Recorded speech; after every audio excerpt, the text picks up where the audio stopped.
Hello, everyone, and welcome to today's event. We're coming to you from Alliance Magazine in London, and we're being joined by our expert speakers in Latin America, as well as you, our friends and colleagues from all around the world. I'm Elika Roohi, the digital editor at Alliance and the moderator of today's webinar, which is part of Alliance at 25, a celebration of Alliance's 25 years at the heart of global philanthropy. This event is one in a series of discussions that will explore what the future of philanthropy holds in different regions of the world. Today, we'll be looking at Latin America with panelists Carolina Suarez, Magdalena Aninat, and Inês Mindlin Lafer. Before we begin, I'd like to thank the Institute for the Development of Social Investment in Brazil for partnering with us on the production of today's event. You'll hear from Paula Fabiani, the CEO of IDIS, in a minute with some opening remarks. But first, just a few notes for everyone attending today before we start our main event. For our audience, go ahead and say hello in our chat on the right-hand side of your screen. We'll be keeping an eye on this throughout the webinar, and if you have any questions that you'd like to ask our panelists, make sure to ask them here. You can also join the discussion on Twitter with @AllianceMag and using the hashtag LatAmPhilanthropy, which you should be able to see at the bottom of the slides being shown on the screen. Also on the panel on the right-hand side, you can find under the Offers tab the opportunity to subscribe to us at a 20% webinar discount just for all of you attending this event today. As a registered charity, Alliance generates much of our income, but we still rely on generous support to keep bringing you trusted, independent, and expert insight. To get your 20% discount on an Alliance subscription, use the Offers button, which you can see on the right-hand side of your screen, below the chat function. With a subscription, you'll be able to read our exciting new issues this year and our exclusive online content. And finally, Alliance is currently running a survey asking readers to reflect on the past 25 years of philanthropy. The results of the survey will be published in our special 100th issue coming in September. For anyone who's interested in participating in the survey, we'll share the link in the webinar chat. And now I'd like to turn things over to our partner, IDIS CEO, Paula Fabiani, who will share some thoughts on what she thinks the future of philanthropy in Latin America may hold. Hello, everyone. Thanks, Elika, for the introduction. And I would like to thank a lot Alliance Magazine for this partnership to debate the future of philanthropy in Latin America. And also welcome and thanks to my colleagues and friends, Inês, Carolina, and Magdalena, for being here today and joining us in this debate. So, just in my initial remarks, I must say that giving in Latin America is not so developed as in other parts of the world. As we can see, the World Giving Index presents many of the Latin American countries, and the variation in positioning in 126 countries is from 41 with Chile to 108 Venezuela, and Brazil ranking number 8 in this list of countries, positioning in the 74th position. Some believe that is the regulatory environment in the region that's not so favorable. Others point out very strongly that is a cultural matter. But the fact is, there is room for improvement, and I think this is the good news. I'm going to stop sharing and then just talk a little bit of some trends and information about this topic. I'd like to also mention the WINGS report, Access to Resources for Civil Society Organizations in Latin America, that shows that half of Latin American civic space is now restricted. And funds are going, most of the funds go to education, which becomes a big challenge to climate, environment and climate, and also some other topics as gender and racial equity, issues of great importance in the region. I'd also like to mention the pandemic in that regard, because the importance of civil society organizations in the region during the pandemic was really highlighted because they were the first to react and reach the most vulnerable with incredible initiatives and collaborative efforts to support the ones that needed the most. And funders came right after, supporting initiatives And lastly, I have to mention the companies, corporations, who played a big role and increased donations dramatically. There was an unprecedented giving by corporations during the pandemic. And finally, just to point out, to highlight some of the trends that we see about the philanthropic landscape in the region. First, and this was really accelerated by the pandemic, is technology is here to stay. Most of the organizations are adopting technological mechanisms, and technology is really helping the sector to evolve. Data has become even more relevant. So funders and organizations are looking how to generate more data and also how to measure the impact they're generating on our societies. Another important trend that is relevant in the last years is the participation of the next generation of philanthropists. They are getting even more involved in the last years, and the fact that with the pandemic, it became clear how it is important to act local. So community philanthropy is on the rise, and solutions for territories. How can we solve the problems in specific regions? Because the demands are very specific in each place, in each territory. And another point that I wanted to highlight is the emergence of new mechanisms in the last years. We have Carolina here to talk about venture philanthropy, but we also see how the sector has been debating blended finance that brings philanthropic capital together with social investment to create positive impact, and other mechanisms that have emerged in the last years. And finally, but not least important, collaboration. This was really key during the pandemic, and I believe that this is also a trend that's here to stay. There is no other way for us to really reach the solutions we need, especially after this catastrophic period that we have experienced with the pandemic. So collaboration is key. And with that, I'd like to pass back to Elika to continue with our debate.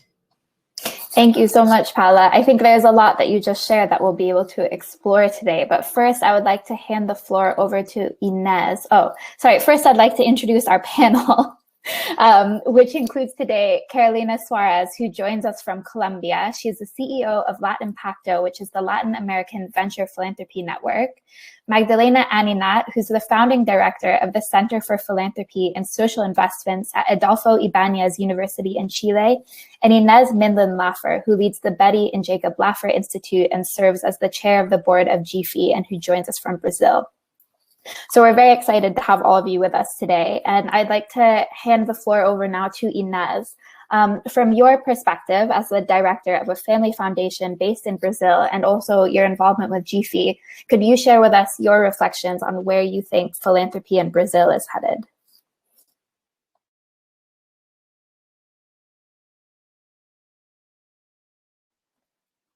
Sorry, Inês, I think you may be on mute.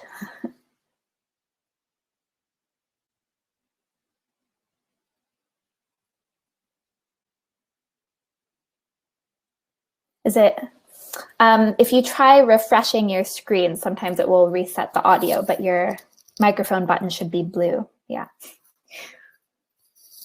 Sorry, friends, just bear with us a minute while we sort out some technical difficulties. Okay. Can you hear me? Yes, now we can hear you. So thank you. Good afternoon. It's a pleasure to be here. I would like to thank this invitation. And by now, just a small correction, I'm a board member of GIFE, not the chair of GIFE. And so before I start, I'm not so comfortable to speak in English, but I'll do my best. And well, I would like to talk a little bit about philanthropy here in Brazil. And I think it's important to say that for the last, I guess, 20, 25 years, I think we were able to build a philanthropic infrastructure here. I think the sector got more professional. We have all kind of technical assistance that one might need. We have NGOs and foundations dealing with a lot of causes and subjects. And I think when I was thinking about this panel, I realized that I am like in a turning point, because I'm working in the sector for the last 20 years. And so I'm not new generation anymore. And I think over these years, we were very focused in building this philanthropic infrastructure. I think also we were focused in this idea of building the philanthropic infrastructure after Brazilian redemocratization. So we were concerned about designing public policies with civil society participations. So we stressed like training process, pilot projects that could inspire public policies or give new ideas. And I think we had some advance and some defeats in this task during these years. I guess also more recently, I see here in Brazil a more consistent movement to value grant making and private donations. And I think, as Paula just mentioned, I think COVID-19 put a spotlight on that because we had an increase of private donations. But still, I think we have room to grow more in this issue.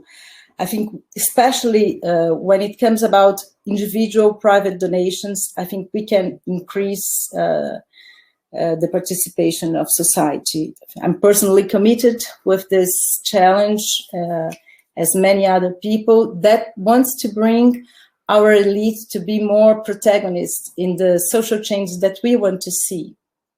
I see a new generation in philanthropy coming up that I guess they are more aware about the importance of donation. And I see them very driven by this idea of impact, of scaling up the initiatives they are involved with, by the idea of having a consistent business model. And I see this new generation very close to the ideas of impact investing and ESG. But no matter what generation you belong here in Brazil, I think it will be important for the next years to deal with anti-racism, climate change, deforestation, violence. And also, I think we should put all our efforts to reduce inequalities, I think in the country and in the region. When it comes also about innovations, it's something that Alliance asked me. I think I'm not the best person to talk about that, but I would highlight these coalitions, networks, and alliance that were, I think, that made possible some agendas to be pushed and to advance, and also some specific funds to be set up, working with strategic causes, just like gender or climate, human rights.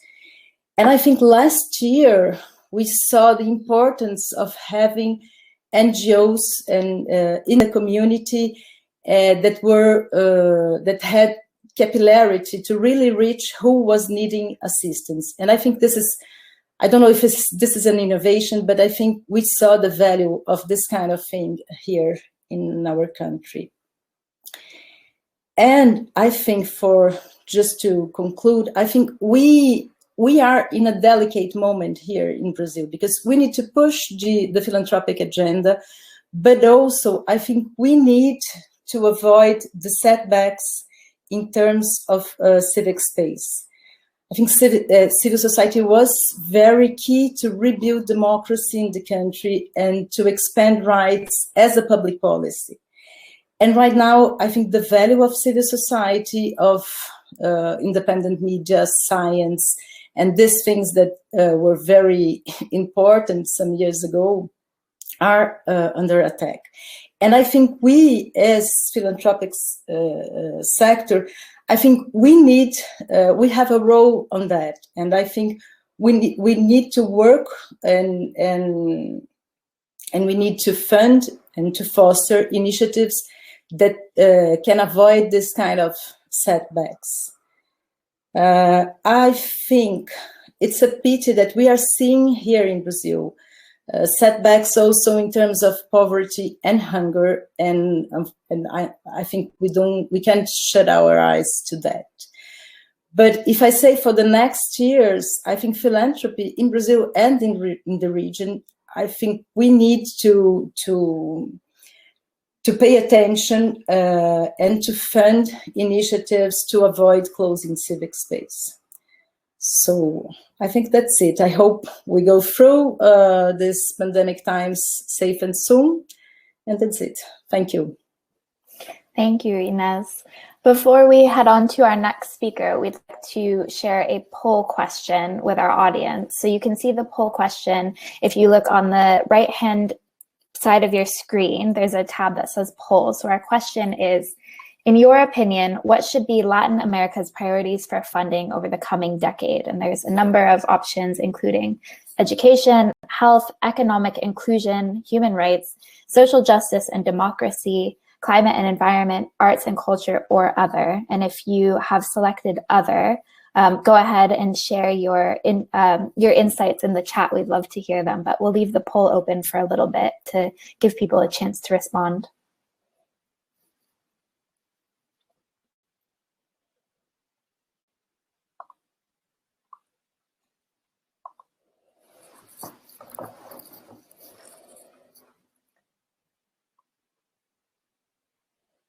Okay, I'm just about to close the poll. All right, so it looks like a couple things are in the lead. Social justice and democracy, 31%. And after that was education, 26%. And after that was climate, 22%. So we'll come back to this idea of what should be the funding priority for Latin America. But before that, I'd like to turn the floor over to Carolina. So it would be great to hear your thoughts on some of these same questions that we've been talking about, but from your point of view with Latimpacto. So what do you think about the trends and trajectory of philanthropy in Latin America? Elika, thank you very much. It is a pleasure to participate in this panel with this incredible woman in the region. Congratulations for the 25th anniversary of Alliance.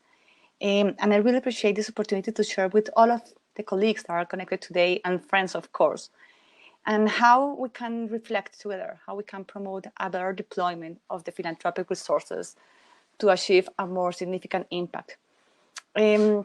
So I just will start from our view, from the venture philanthropy approach, investing for impact. But for us, and for me particularly, Latin America is a region full of opportunities. So this is how we want to drive this network, and is what I want to share with you today. So Latimpacto is a network.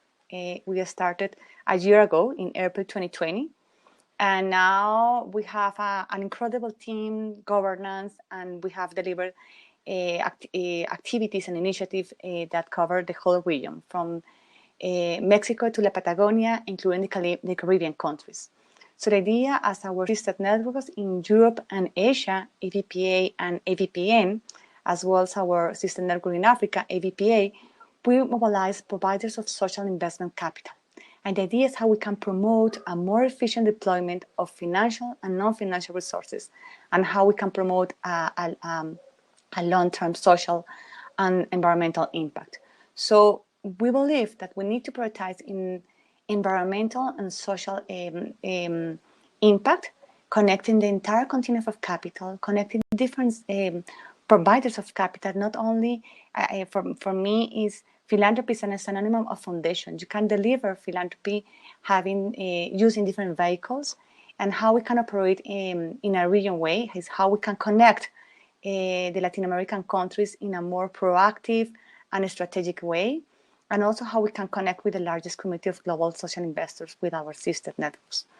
So we are part of a global movement, although we are an independent network.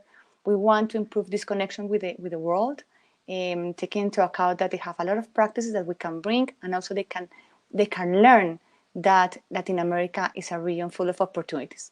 So I just want to focus this presentation as to show you our most important findings in our report that we recently launched in last February, Social Investment and Impact Cases and Trends in Latin America. So this research, we did with this research with more than 180 interviews. We identified more than 100 cases, and we documented 37 cases across the region from 7 countries: Mexico, Guatemala, Brazil, Argentina, Peru, Colombia, and Chile. And I just want to share with you what we found in these 37 cases. There are the cases, and we have a website that you can check in detail. All the cases are in Portuguese, Spanish, and English, so you can check all these cases. But let me see some trends, and actually following with your question, what is the SDG that philanthropy are addressing? So we found that most of them are focused on SDG 8, decent work and economic growth, and the second one is no poverty, following but reducing inequalities. Paula and Inês both mentioned about the crisis created by the pandemic. But we are also seeing that this pandemic has been an opportunity for philanthropists to rethink how they will deliver philanthropy and how they will deploy their resources in a more strategic way. So one finding shows that investing for impact is gaining traction in the region. Investors for impact that we include in this report includes banks, impact funds, foundations, family offices, government agencies, and other types of organizations. And we found that all of them are committed to prioritize social and environmental impact over financial returns. Is what we are finding from the pandemic, how they want to increase their support. The second one is how they are also improving the way that they give financial instruments. And actually, it was one of the issues that Paula mentioned before about blended finance. So we are still have grants, but we are starting to implement that, equity, and other hybrid mechanisms. So it's how the way that we are starting to understand that we can apply different financial instruments to deploy our philanthropic work. The second graphic that I want to share with you is how we are giving non-financial support and how we understand that non-financial support is strategic for achieving impact. So we are seeing here that all philanthropists are also supporting the strategy of the social purpose organizations, also supporting the impact measurement, but also supporting the operational issues at the social purpose organizations. In this graphic, the next one, you will see how the measurement of the social purpose organizations is increasing. So if almost 60% of the organizations that are included in our case studies, they are measuring their impact. So we find organizations like BNTB in Brazil, FISAMERIS in Chile, Bancolombia Foundation in Colombia, ICE Foundation, and all the 37 foundations. They are not only providing grants, and they are also innovating in the way that they promote philanthropy. And just to finish, and I'm open for more questions, is I want to share with you, sorry, the next slide, is our reflections. So our reflection is first, is that Latin America is keen to move forward to a more strategic philanthropy. We have found that we have more philanthropists and more impact investors ready to take more risks and committed to prioritize social and environmental impact over financial returns.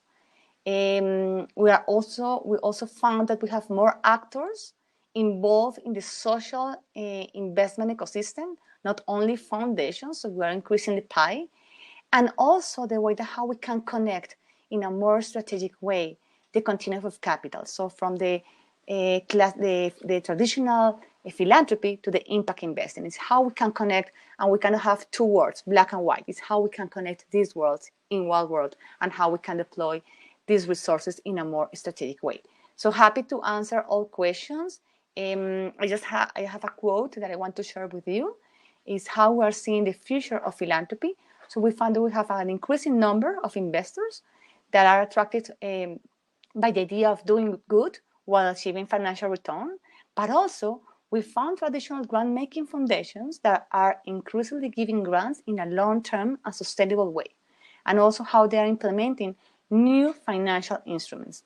As I mentioned before, you can find all the information of our research in English, Portuguese, and Spanish at our website, and happy to answer all questions that you can have. Thank you very much. Thank you so much, Carolina. I think somebody also in the chat shared the link to your report, and I also wanted to mention that you and your colleague shared some analysis of the findings of the report on Alliance last week. So there's also an article there for anyone who's interested in learning more. So now I'd like to hear from Magdalena. Could you share with us your insights on the role of philanthropy infrastructure in Latin America? Thank you, Elika, and thank you for this invitation. Congratulations all for the anniversary. And let me add to Paula, Inês, and Carolina's presentation, which I have a lot of agreements on trends, but some additional thoughts on the future of philanthropy for the region. And I think we cannot start this reflection without having on the table that it has been a year since COVID-19 was declared a pandemic, and that it really will change or impact the future of philanthropy or the present of philanthropy. The setback in overcoming poverty we are experiencing, and the loss, the diseases, the people in lockdown here in Chile, where 90% of the population is in lockdown right now, impeded to go to school, to attend work, though we are in a process of vaccination. But this setdown will require more institutions providing effective solutions, and which cannot be supplied solely by governments. Philanthropy has a key role to play. We know that, and we've seen this strong mobilization of funding in 2020 for COVID relief, $600 million for Latin America, and we in Chile estimate this will be 2020 will probably be one of the highest years with amount of donations registered. So this is great news, but however, civil society has also, organizations has also been hit very hard by the pandemic. Thousands of organizations has been impeded to provide services, to receive revenues, to continue fundraising, and maybe the most affected ones are not the one providing solutions in basic needs, but the one providing other types of solutions for climate change, for culture and arts, that we know are important also for a healthy society. Let me bring some data. The Center for Disaster Relief can estimate between 11 to 38% of nonprofits in the US could come to an end as a result of this crisis. We don't have the data for the region, but things could go in the same direction or worse. And then philanthropy must be a key player in sustainable recovery. But to be a key player, I think it's important to have in this conversation a reflection on the needs of philanthropy for itself, a space to improve its practices, to have strong voice, to advocate for an environment that will help both philanthropy and civil society flourish, as Inês mentioned, and networks to expand connection, as Carolina has shown. This is where, of course, foundations, association of foundations, researchers, academics, and affinity groups play an important role. So this is where infrastructure philanthropy is needed. We have seen, as the slide shows in this study from Wings, that infrastructure for philanthropy has grown, has had an expansion from the beginning of the millennium. And if we see let's say the last 5 years, we have also witnessed a growing effort in this direction in the region. here the panelists today are an example of this. We have more research, more associations of peer entity, more regional affinity groups than we did a decade ago. And this is really good news. And let me show that although we have advanced in this, Latin America is one of the least regions covered in this research and in these teaching activities. So there's a lot of space to grow, and there's a need to grow. An example of this is this effort from the University Adolfo Ibáñez, the Center for Philanthropy, where we work improving the environment of the sector, not just doing something, but connecting academics to improve the sector and to connect different actors. So I also see in Chile more impact-driven donors, next-gen philanthropists actively involved, impact investors, and moving from one way to another, including new types of collaborations and instruments. Technology slowly coming in. But I would like to finish these opening words with putting on the table three main challenges that should shape the near future of philanthropy. I think philanthropy needs to promote funding to root causes. If we start addressing systemic change in not just immediate needs, as we've seen a lot last year, communities and people will be more prepared for an eventual next disaster or catastrophe. We have a lot of catastrophe in Chile and I think in the region, instability. And these changes requires time, innovation, and the best people. And that is where philanthropy can have really add value. Philanthropy practices need to be more collaborative. I think one of the greatest lessons learned is that collaboration can and is possible. It's not just necessary, it is possible. We've seen that last year and we're still seeing it. And finally, I think what Inês mentioned, the sector needs to advocate and invest in this kind of institution for a legal framework that facilitates the work of civil society and promotes giving. The Global Philanthropy Environment Index from the Liddy School of Philanthropy at Indiana University has identified that political environment and tax incentives are the two main weaknesses for philanthropy development in the region.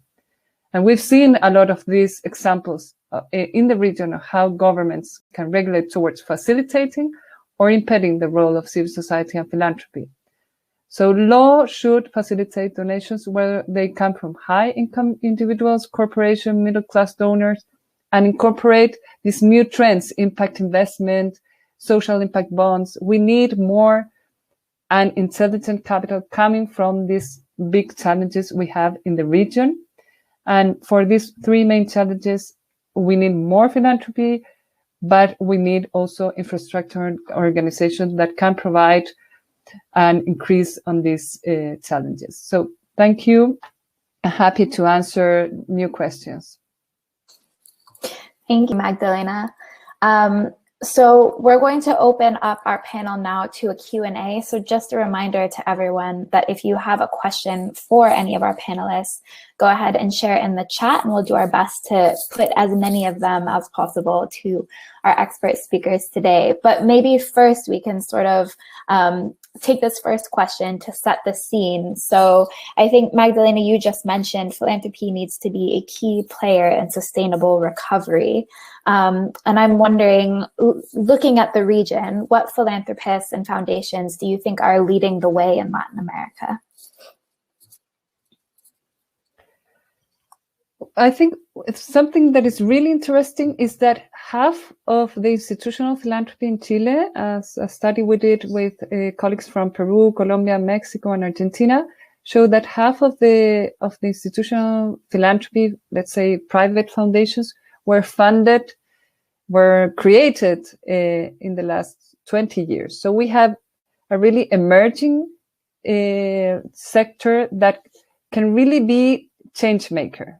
So when you're starting, you're more open to change. So we've seen a lot of that. We've seen, I think, one of a good example is a consortium of foundations that are open to work really in a horizontal way with nonprofits and with community-based foundations. The Fondo Respuesta Comunitaria in Chile, it's a group of foundations working with these social neighbors, organized, providing food and health for their neighbors, what we call ollas comunes.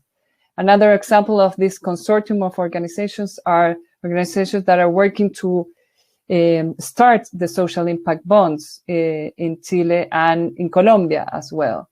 I think that kind of organizations that are not putting their name and logo first, but they are putting the cause and the problem they are trying to address, opening to think about new channels, new instruments, open to risk, are the one that will be really change makers.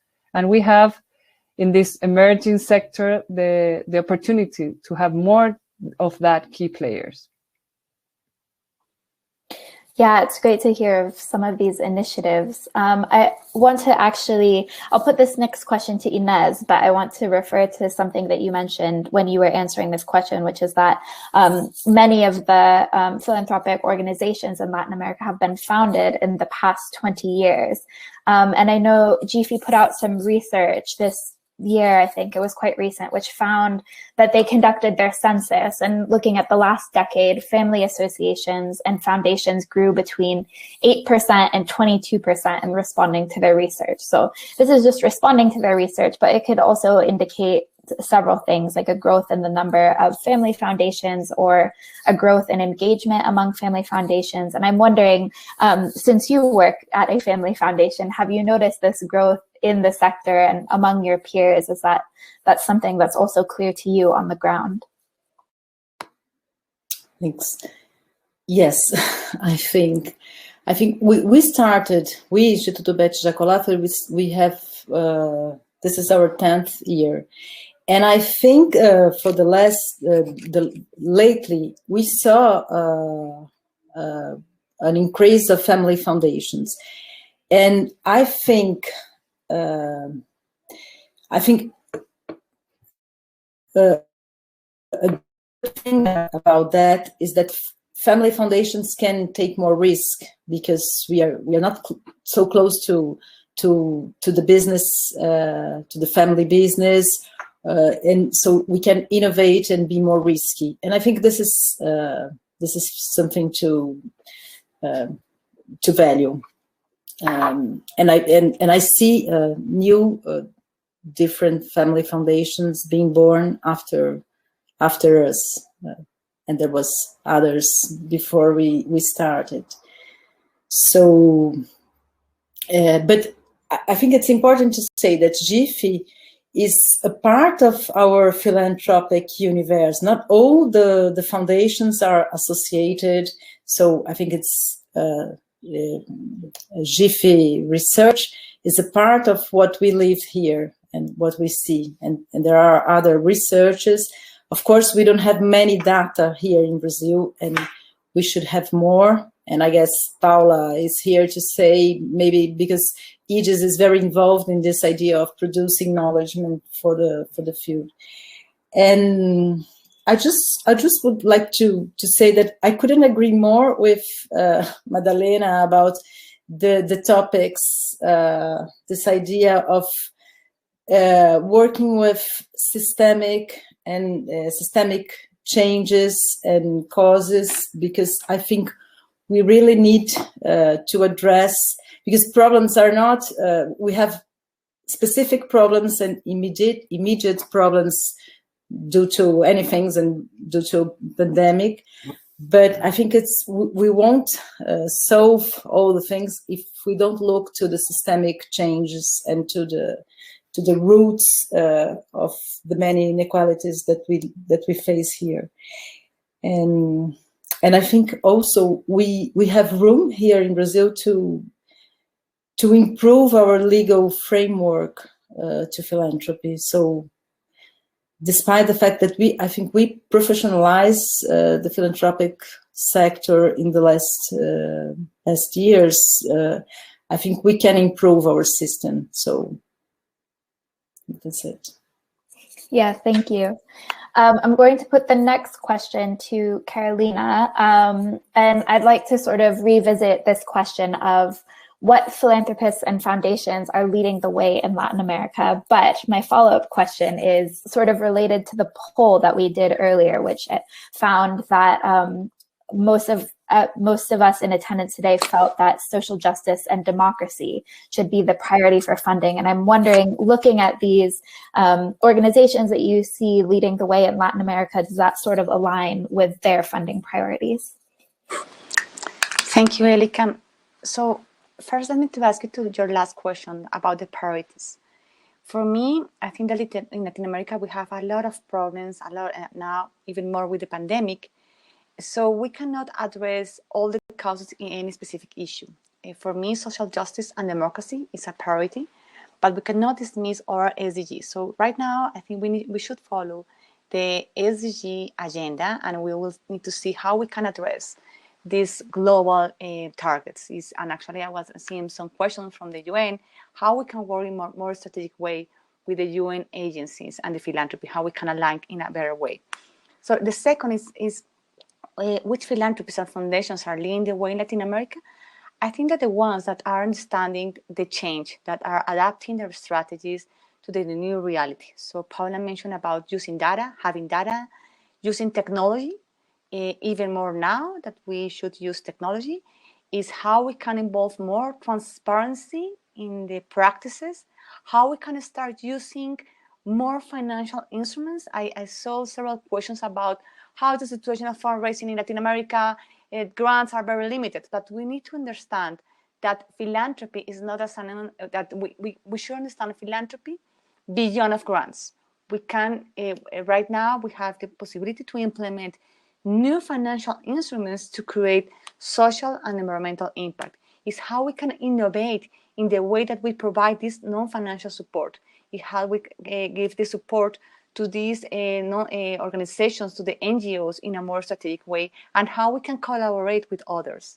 And Magdalena mentioned, it's also part of our reflections of our study, that we need more collaboration, not only in the same silo, not only between among foundations, but also among different people that are eager to create more impact, social and environmental impact in Latin America. It's how we can connect better our region. And I'm happy to have this webinar with you, with people from Brazil, from Chile, having people from different countries across the region and from Europe as well. And it's how we can discuss together, how we can promote a better deployment of the resources. I think it's the way that we need to think right now. Yeah, so speaking about innovation, we've received a question from Pablo Marçal from the University of Buenos Aires, who asks, one of the main issues in Argentina, and I presume in the rest of Latin America, is the lack of precise information that tracks donations from donors to recipients, such as what Candid tracks in the United States. And he asks, what is the situation now in your countries? And I'm asking as well, what can be done to encourage greater transparency? So maybe Magdalena, you can speak to this question.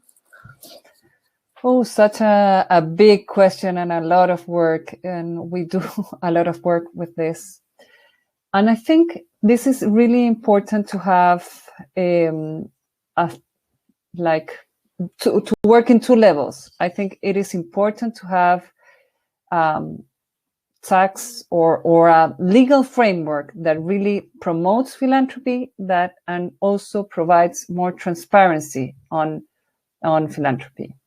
If we have tax incentives, well, we're using indirectly part of public funding that is not received by the government to incentivize private giving. So it is important as well to have not just a framework that promotes, but that builds transparency, and that transparency is a way of building legitimacy, trust. And we have in Chile, but I know that this is a Latin American problem, we have a lot of mistrust towards institutions. So no, we're not beside that. The nonprofit sector, the philanthropy sector has to engage in that in that cost on building this trust. So the second way is to build this knowledge from providing data in an aggregate way, so we can have diagnosis like this to show where are the advanced and what are we missing in providing this funding. So I think it is really important, and it's something that infrastructure has provided, but we have a lot to grow. Can I compliment, Elika? Yes, please. Yes. Yeah, in Brazil, for example, we don't declare our giving. Individuals don't declare the giving because we don't have tax incentives for giving. So there's no point, you don't have any benefit in declaring a donation. That makes it really hard to track what is donated. Imagine tracking where it is donated to. But I think there is a lot of room for improvement if we improve the regulatory environment in that regard, so that we can track giving even more. We are doing the Brazil Giving Research this year to track what was given during the pandemic from individuals, because we have no data at all from individuals in Brazil to track how much is given. But I believe that having better channels to track where the money is flowing to, the government has some of this data, but it's very minimum how much they provide and how much we can have access to such information. So we have lots of initiatives that are advocating for that. We have the movement for a culture of giving, who also advocates for a better regulatory environment, and also speaking about giving for the SDGs, or as Carolina mentioned, the importance of all of us tracking the SDGs and collaborating towards the achievement of the SDGs. We just launched the Catalyst 2030 movement here in Brazil, which is a group of social entrepreneurs that want to collaborate. We talked a lot about that, towards the achievement of the SDGs. And one thing that the group discussed a lot is, okay, we need a platform for data. So information is key, so that with information we can certainly design better strategies to achieve the challenges that we have ahead. And another thing that I think for Brazil can improve the environment for giving is the fact that we have a legislation for building endowments. And in that regard, especially for the donations that have any giving incentive, with that we can track a little bit of such money that goes to, it's just for the cultural sector, but it's a start. But I think for every area in Brazil, we have specific legislation for each area. We needed something broader and a framework for the philanthropic sector that could improve the sector as a whole. And as Magdalena mentioned, we are young. We're just starting to walk in the philanthropic field. We are, when you think about philanthropy globally, we have other countries that have been in this journey much longer than Latin American countries. Can I add just a small thing? Because I think this idea of tracking the donations is not only important as a transparent issue, but also as an example, because I think people here in Brazil, many times they don't declare that they donate. So I think if people are more comfortable in declaring how much and for whom they donate, they give an example and they bring more people to donate to philanthropy. And I think that following with the idea of Inês, I agree with that when we talk about transparency, we are saying, okay, what laws we have, our rules, but I think that to ensure best philanthropic practice and accountability to the society, I think that the responsibility is under the leaders of each organization. So it's not a responsibility from the Congress, it's not a responsibility from the government, it's our own responsibility as philanthropists. is how each organization, its own leaders, should be the ones that promote the implementation of best accountability and transparency practices. So it's the way that how we can bring in for example, with Latimpacto, is how we can connect these financial principles from the venture capital to the philanthropies, how we can apply the same rigorosity to philanthropy, the more rigorous practices, and how we can create more impact with these practices. So I think it's a reflection that each philanthropist should have in their own entity.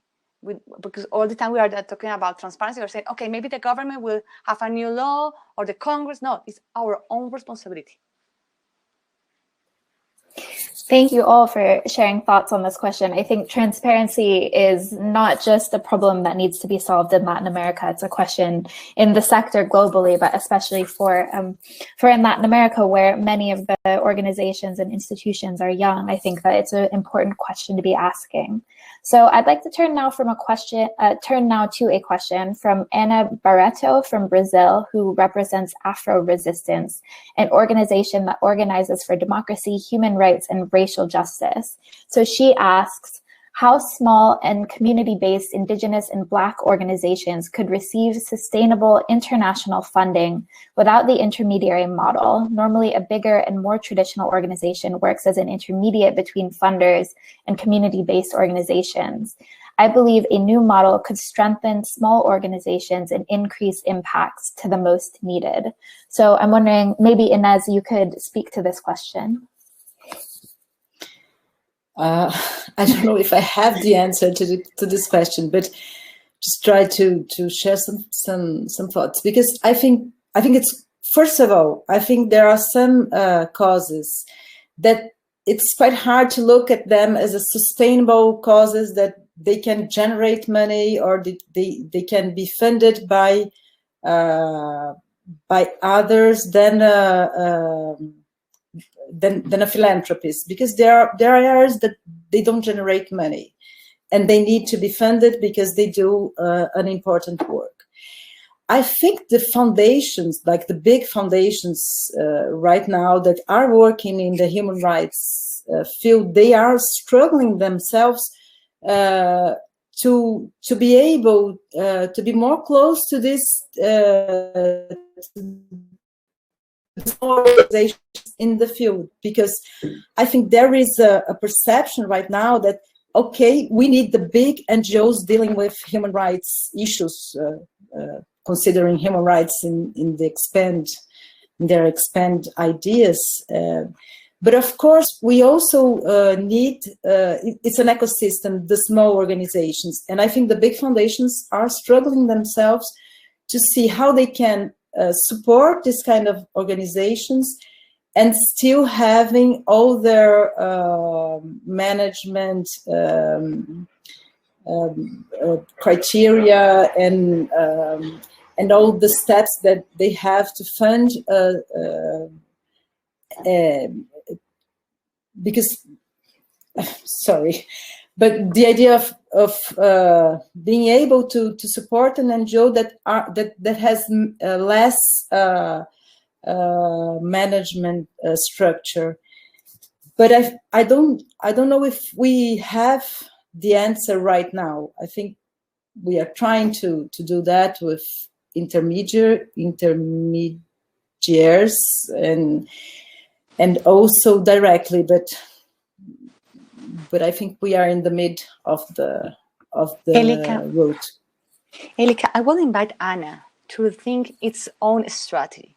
I think it's not the problem of your focus, or that you are focusing on human rights, racial justice. I think it's how international cooperation is seen and international funders are seeing Latin America right now.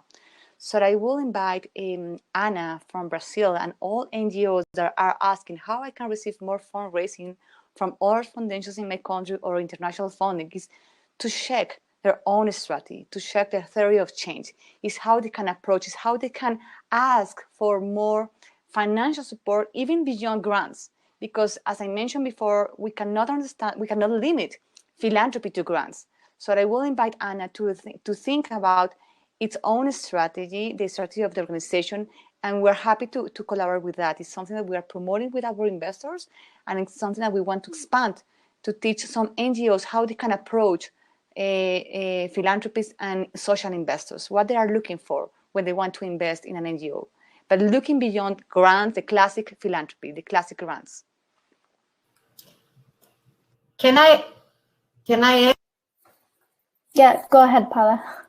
Okay, it's just that maybe focusing also on the ESG agenda. Actually, the S is very local, and many companies are now looking into issues that they didn't look before, internally and externally, how they support civil society in improving racial equity, in improving other human rights aspects of our society. In that regard, they're going to have to fund social organizations that are working in communities and that are working closer to the population in that regards that cause. So I would also like complementing Carolina's point, open up a little bit and look, maybe the SG is also an opportunity, many of us. Yes, and maybe, Magdalena, do you have any comments on this question, or perhaps do you want to sort of tie it to what you've seen funders do over the last year that you're hoping will be taken forward? Let me add a legal issue. I agree with what Inês and Paula and Carolina has said, but I think regarding the legal issues, there's an interesting study that the Lilly School of Philanthropy did on international or cross-border giving. So if we're thinking on international giving, that is something that we need to really look at also when we're thinking about how the environment of where philanthropic giving and civil society organizations can flourish has to have a legal environment that facilitates that. That is not always the reality in a lot of our countries. So that is something that I would add. Not easy to and not the issue of one little organization. And the other thing is that maybe I think something that was mentioned before about the territorial, I think, Paula, you mentioned this, the territorial or the local development.